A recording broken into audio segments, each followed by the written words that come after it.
दोस्तों नमस्कार, मैं संजीव भार्गव, वर्कशॉप कैलकुलेशन और इंजीनियरिंग इंस्ट्रक्टर। पिछले 26 सालों से गवर्नमेंट आईटीआई राजस्थान की विभिन्न आईटीआई में पढ़ा चुका हूँ। 10 साल पहले मैं अपनी किताब भी पब्लिश कर चुका हूँ, लिख चुका हूँ। आज मैं जो आपके लिए वीडियो बना रहा हूँ वो रिवेट जॉइंट्स के ऊपर है, जिसके 2 पार्ट मैं पहले ही बना करके अपलोड कर चुका हूँ। ये तीसरा पार्ट है और ये भी मैं एमपी के हमारे एक मित्र हैं, टीचर हैं, उनके डिमांड पे बना रहा हूँ, जिससे कि सेकेंड ईयर के बच्चों के लिए वो वीडियो देखेंगे तो उनको रिवेट जॉइंट्स किस तरह से बनाते हैं, उसकी क्या बारीकियाँ होती हैं वो समझ में आ जाएगा और एग्ज़ाम में आने पर वो आराम से इस चित्र को बना सकते हैं। तो आज जो मैं ये वीडियो बना रहा हूँ वो है सिंगल रिवेटेड लैप जॉइंट के बारे में। और सबसे पहले single riveted single line rivet joint जो होता है लैप जॉइंट, उसी को बनाने का प्रयास करना चाहिए, क्योंकि उसके अंदर आपको कैलकुलेशन भी समझ में आ जाएगी, कितनी लंबाई चौड़ाई उसके अंदर रखी जाएगी किस चीज़ की। उसके बाद आप जो भी चित्र बनाएंगे वो आराम से बना सकेंगे, क्योंकि वो बड़े बड़े चित्र होते हैं। इसको पहले इसकी कैलकुलेशन कर लेंगे तो समझ में आ जाएगा, तभी आप उसको आगे कर पाएंगे। तो पहले कैलकुलेशन के बारे में चर्चा करते हैं कि इसके अंदर जो हमारी 2 रिवटों के बीच की जो दूरी होती है, जिसको कि पिच कहते हैं, वो 3d के बराबर होती है। अगर यहाँ हम d बराबर 20 ले रहे हैं, रिवेट का डाया अगर 20 लें हम, तो हमारी जो सिंगल रिवेटेड जॉइंट के अंदर जो 3, 4, 5 जो भी रिवेट आप लगाते हो, तो उनके जो बीच की जो दूरी है, जिसको पिच कहते हैं, वो 3d के बराबर हो जाएगी। तो ये 20, 30, 60 के बराबर हो गया। इसी तरह जो अगला जो रिवेट बने लगेगा वो हमारा यहाँ से फिर से 60 mm की दूरी पर लगेगा।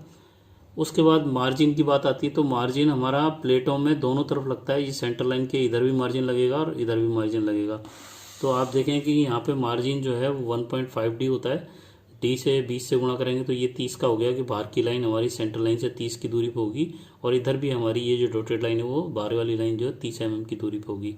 इसके बाद जो हमारे ये गोले बनेंगे, क्योंकि ये स्नैप हेड रिवेट के बारे में अपन चर्चा कर रहे हैं, जिसको मैंने पहले वाले वीडियो में दिखाया था आपको, स्नैप हेड रिवेट बना के।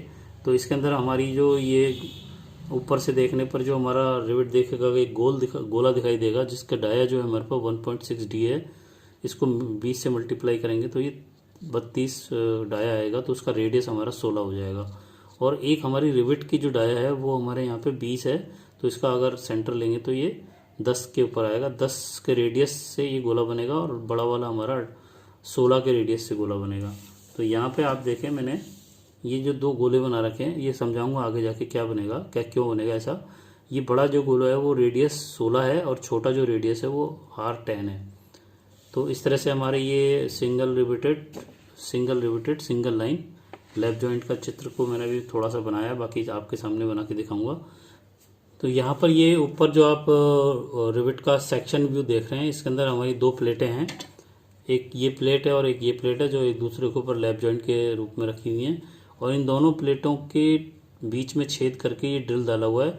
और ड्रिल करने के बाद जो रिवेटिंग की जाती है, तो उसके अंदर रिवेट को नीचे से डालो या ऊपर से डालने के बाद उसके दूसरी साइड में जो उसका टेल बचता है, उसको एक टूल के द्वारा हम ठोक देते हैं, तो उसकी शेप हमारी रिवेट की जैसी ही हो जाती है, रिवेट हेड की जैसी ही हो जाती है। तो जो डॉली बार होता है, डॉली बार जो टूल होता है, उससे जब हम इस बड़ी टेल होती है उसको जब ठोकते हैं, तो वो भी ऊपर की शेप की जैसे ही नीचे शेप भी बन जाती है। तो अब अपन शुरू करते हैं कैलकुलेशन के हिसाब से। अगर इसकी पूरी जो ऊंचाई या लंबाई देखें, कितनी हाइट की ये चित्र बनेगा, तो इसके अंदर हमारी अगर 3 रिवेट लगा रहे हैं, तो हमारे ये डिस्टेंस हमारा 60 हो गया। उसके बाद दूसरा ये वाला हमारा 60 हो जाएगा। उसके बाद नीचे हमारा मार्जिन 30 हो जाएगा। 1.5d हमारी जो मार्जिन है वो इधर भी 1.5d लगेगा, इधर भी 1.5 लगेगा, ऊपर भी 1.5 लगेगा और नीचे भी 1.5 लगेगा। यानी कि 1.5 3 और 3 6 और 3 9 9d 9d का मतलब हो गया 9 दूनी 18। 180 mm का तो हमारा ये टोटल यहाँ से और नीचे तक की जो डिस्टेंस है वो आ जाएगी, क्योंकि इसमें कैलकुलेशन बहुत ज़रूरी है करना, नहीं तो आप गलती कर जाओगे। दूसरी बात यह है कि इसके अंदर जो हमारी सेंटर लाइन है, खड़ी सेंटर लाइन, उससे 1.5d का मतलब हो गया 30 mm इधर हमारा और 30 mm इधर, यानी कि 60 mm तो ये हो गया। और 60 mm के बाद अगर 10 mm साइड में भी छोड़ोगे तो आपके 20 mm ये हो गया, यानी कि 80 mm हमारा ये हो गया। यानी कि 180 बाई 80 का तो यही चित्र बनेगा नीचे वाला। उसके बाद यहाँ पर आप 10 mm छोड़ें और ये डिस्टेंस हमारी लगभग 16 होगी और प्लेट की मोटाई हमारी जो है ती हमारी यहाँ पे 11 लेंगे, क्योंकि प्लेट की मोटाई 11 होगी जब भी हमारा D20 आएगा। तो ये 11 दूरी, ये 11 दूरी, 22 दूरी ये हो गई। तो यहाँ पर हम लिख देते हैं 11, 11 और 16 और 16, यानी कि 11 दूनी 22 और 32, 22 और 32 54, यानी कि ये हमारे यहाँ से शुरू करके यहाँ तक अगर लेंगे तो 54 आएगी। उसके बाद ये 10 mm हम छोड़ देंगे यहाँ पे, तो 54 मैं इधर लिख देता हूँ। अब 54 ऊपर वाली, फिर उसके बाद 10 का गैप, उसके बाद 180 की ये टोटल यहाँ से लेकर के नीचे तक की जो मैक्सिमम हाइट है वो हमारी 180 यहाँ तक की आएगी। यहाँ देखें आप, जहाँ मैंने पेन लगा रखा है। उसके बाद हमारा साइड की अगर बात करें तो 80 mm की हमारी है, इधर से यहाँ तक की 80 mm की चौड़ाई होगी। तो पहले हमने कैलकुलेशन कर ली है। कैलकुलेशन करने से हमको आइडिया हो जाएगा कि किस तरह से चित्र बनेगा। अब हम इसको बनाने शुरू करेंगे। तो पहले हम ये वर्टिकल सेंटर लाइन खींचेंगे। वर्टिकल सेंटर लाइन जो होती है वो हमारी एक बड़ा डैश, एक छोटा डैश, एक बड़े डैश की होती है। उसके बाद हम पहला पॉइंट यहाँ पे चूज़ करेंगे जिसके अंदर हम एक गोला बनाएंगे, जिसके अंदर R16 का बड़ा गोला और R10 का छोटा गोला डॉटेड बनेगा। छोटा गोला डॉटेड क्यों बनता है कि जब हम इस रिवेट को ऊपर से देखेंगे उस कंडीशन में ये जो हमारा हेड है, इसका जो गोला है वो तो हमको पूरा दिखाई देगा, लेकिन ये ड्रिल का जो ड्रिल स्टेब इसके अंदर शीट के अंदर जिन शीटों को जोड़ा जा रहा है उनकी जो ड्रिल करेंगे हम, वो हमारा डायर 20 यानी R10 का होगा, वो हमारे को दिखाई नहीं देगा। इसलिए हमको ये गोले जो है R10 वाले डॉटेड बनाने पड़ेंगे। उसके बाद पहले पॉइंट ये लेंगे, उसके अंदर हॉरिजॉन्टल सेंटर लाइन खींचेंगे, यहाँ से 60 दूरी पे ये लाइन खींचेंगे। उसके बाद 60 पे फिर ये खींचेंगे हॉरिजॉन्टल सेंटर लाइन।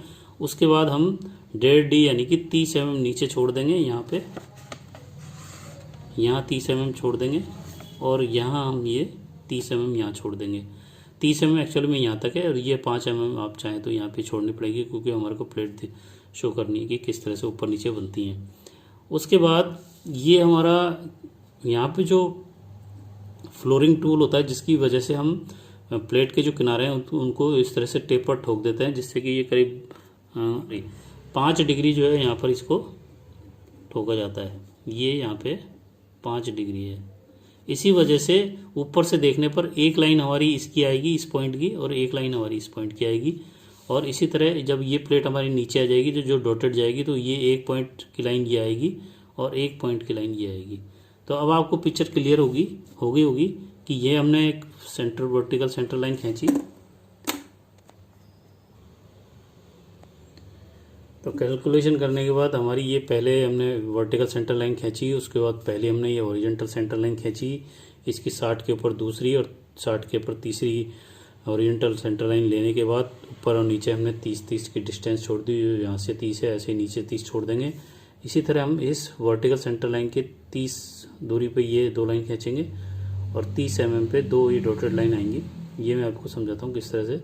उसके बाद जो वर्टिकल और हॉरिजॉन्टल सेंटर लाइन जहाँ पे मिलेंगी वहाँ हमको 2 गोले बनाने हैं। एक बड़ा गोला हमारा R16 का बनेगा और छोटा गोला हमारा R10 का बनेगा, और छोटा वाला जो गोला है वो हमारा डॉटेड बनेगा। तो टोटल हमारी हाइट हमने निकाली थी, 180 आई थी, चौड़ाई हमारी 54 आई थी, और ये गैप हमारा 10 का है। 54 हमारा ये हाइट है यहाँ की, और ये चौड़ाई यहाँ से यहाँ 80 है हमारी। तो अब आप ये गोला बना लिया, तीनों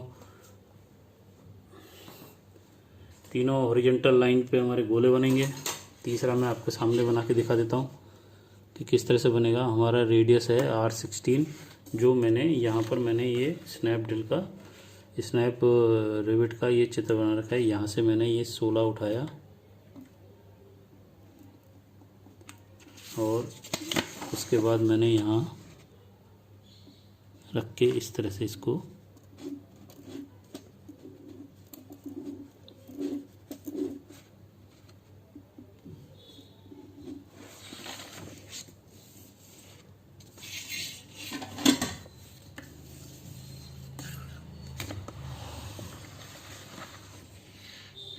ये बना दिया। और उसके बाद मैं R10 बनाऊंगा, तो यहाँ से मैंने ये R10 लिया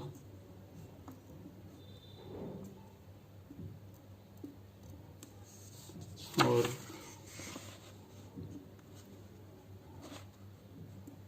इसको इस तरह से मैं डॉटेड बना दूँगा।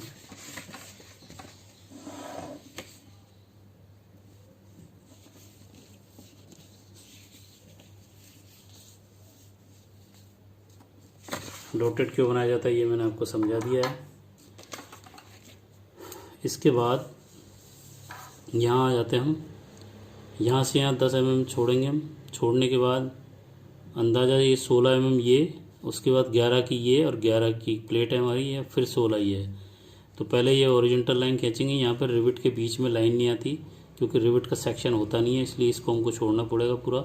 ये 11 और ये 11 लेकर के 3 हमारी ओरिजेंटल लाइन खींचेंगे और ये 10 इधर और 10 इधर 20 की डाया का हमारा जो रिविट का शैंक होता है उसकी डिस्टेंस छोड़ के यहाँ से 2 mm नीचे, क्योंकि 20 है 0.1 ये नीचे लेकर के 16 का रेडियस बनाएंगे तो हमारा ये गोला बनेगा। इसी तरह यहाँ से ये 2 mm नीचे लेकर के ये गोला बना देंगे तो ये दोनों तरफ हेड बन जाएंगे। उसके बाद ये जो हमारी दूरी है ये हमारा 5 डिग्री है, अंदाजे से हम बना देंगे। तो ये 2 पॉइंट होता है, इन्हीं की ये हमारी लाइनें जाती हैं नीचे। अब इसके अंदर हमारी जो ऊपर वाली लाइन है वो इधर की तरफ बड़ी है, इधर हमने लॉक कर दिया है, और नीचे वाली लाइन है वो इधर लॉक कर दी है और इधर हमारी आगे एक्सटेंड हो जाएगी। इसीलिए हमारे हम जब इसका फ्रंट व्यू बनाएंगे तो उस कंडीशन में हमारी जो नीचे वाली लाइन है इसको हम बड़ी दिखाएंगे और छोटी वाली लाइन, छोटी ऊपर वाली जो प्लेट है उसको हम इधर की तरफ बढ़ता हुआ दिखाएंगे। तो यहाँ पे ऊपर वाली हमारी ब्लॉक हो गई और यहाँ नीचे वाली ब्लॉक हो गई। अब यहाँ से चित्र से साफ क्लियर हो रहा है कि हमारी जो नीचे वाली ऊपर वाली प्लेट है वो ये वाली है और नीचे वाली प्लेट हमारी ये है, क्योंकि ये बाहर तक निकल रही है। ऐसे ये नीचे से भी देखेंगे तो ये यहाँ पे बाहर तक निकल रही है और ऊपर वाली प्लेट हमारी छोटी है। यहाँ भी देखो छोटी है और इधर भी देखो आप, ये ऊपर वाली प्लेट छोटी है जो यहाँ पे ब्लॉक हो गई है और नीचे वाली यहाँ पे ब्लॉक हो गई है। तो इस तरह से इसको निकाल करके यहाँ पे हम लॉन्ग ब्रेक जो हमारी लाइन होती है वो बनाते हैं, जिग जैग टाइप बनती है ये। इस तरह से बनाएंगे दोनों साइड में, इस साइड में।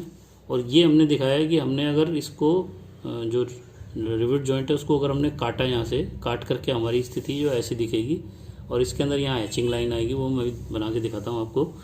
तो जहाँ पे किसी भी प्लेट को काट करके दिखाया जाता है वहाँ सेक्शन लाइन बनाई जाती है सेंटर लाइन की जगह। तो लास्ट का ये जो दोनों साइड जो हमारी लाइन है डैश है वो गहरा हो जाता है और यहाँ तीर लगा कर ए लिख देंगे तो हमारा ये जो पोर्शन है पूरा वो सेक्शन एट ए कहलाएगा, जो हमने नीचे से काट करके देखने पर हमें ये प्लेट जो है वो प्लेट का सेक्शन होगा।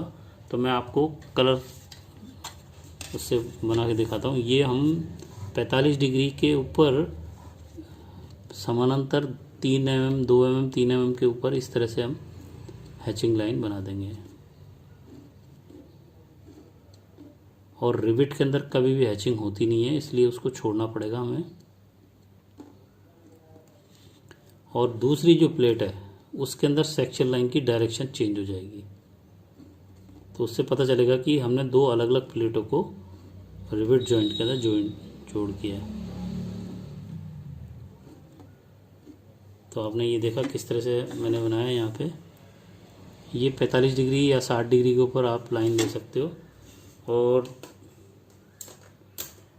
दूसरी जो प्लेट है उसके अंदर डायरेक्शन भी आप चेंज कर देंगे, कलर चेंज करने की ज़रूरत नहीं है। आप तो पेंसिल से बनाओगे तो भी वो पता चल जाएगा कि ये अलग अलग प्लेट है। तो ये देखें आप इस तरह से बना दें। यहाँ पे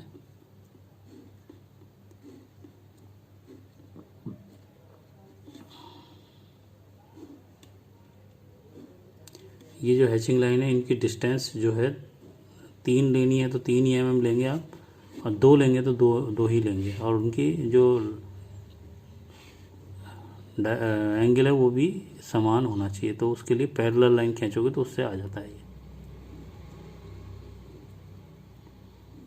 ये मैं थोड़ा जल्दी कर रहा हूँ क्योंकि वीडियो बड़ा हो चुका है, इसलिए ऐसा हो रहा है। तो आपने देखा यहाँ पे डायरेक्शन चेंज होने से पता चल रहा है कि ये प्लेट अलग है और ये प्लेट अलग है। अब यहाँ पे प्लेट की जो डायमेंशन भी आप दे सकते हैं, यहाँ T1 T2 करके भी दे सकते हो और वैसे भी इसकी जो एक्चुअल हाइट है वो भी लिख सकते हो।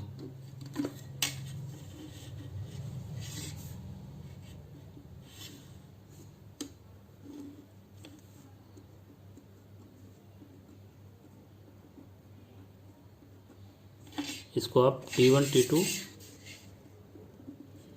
और T2 या यहाँ पे 11 mm की डिस्टेंस लिख करके दिखा सकते हो। ये स्नैप हेड हमारे ड्रिल थी, सॉरी रिविट थी, तो वो हेड बन गया उसका। तो आप देख सकते हो कि किस तरह से हमारा ये सिंगल रिविटेड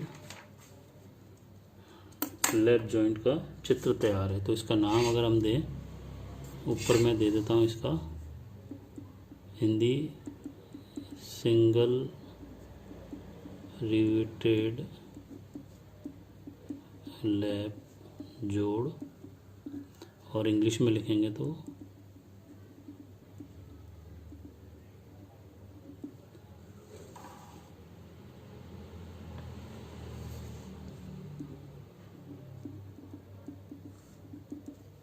जॉइंट। तो इस तरह से इसकी सारी कैलकुलेशन की जाती है और आराम इस तरह से बनाया जाता है। तो इसलिए इसमें टाइम बहुत लगता है। इसके अंदर कैलकुलेशन करना बहुत ज़रूरी है कि कितनी लंबाई चौड़ाई में जाकर के ये चित्र बनेगा। तो जब अभी अपन ने सिंगल रिविटेड का बनाया है, डबल रिविटेड डबल लाइन का बनाएंगे, double cover plate butt joint, तो वो और बड़ा चित्र बनता है। तो उसको मोबाइल में समझाना बड़ा मुश्किल है उसके अंदर। तो आप किताबों में भी देख करके बना सकते हो। मैंने तरीका बता दिया कि किस तरह से इसकी कैलकुलेशन की जाती है और फिर इसका किस तरह से चित्र बनाया जाता है। तो आज के लिए ये वीडियो इतना ही। अगर आपको मेरा वीडियो समझाने का तरीका अच्छा लगा, मेथड अच्छा लगा, तो आप इसको लाइक करें, अपने दोस्तों को शेयर करें, और अगर आप नए स्टूडेंट हैं तो सब्सक्राइब करें, जिससे कि आप बेल आइकन को क्लिक करें, जिससे कि आपको जब भी मेरा कोई नया वीडियो आएगा तो आपको सबसे पहले मिलेगा। मैं आने वाले टाइम में बहुत सारे वीडियो बनाने वाला हूँ जो पूरी ड्राइंग को कवर करेगा, फर्स्ट ईयर सेकेंड ईयर को। अंत में धन्यवाद, नमस्कार, जय हिंद, जय भारत।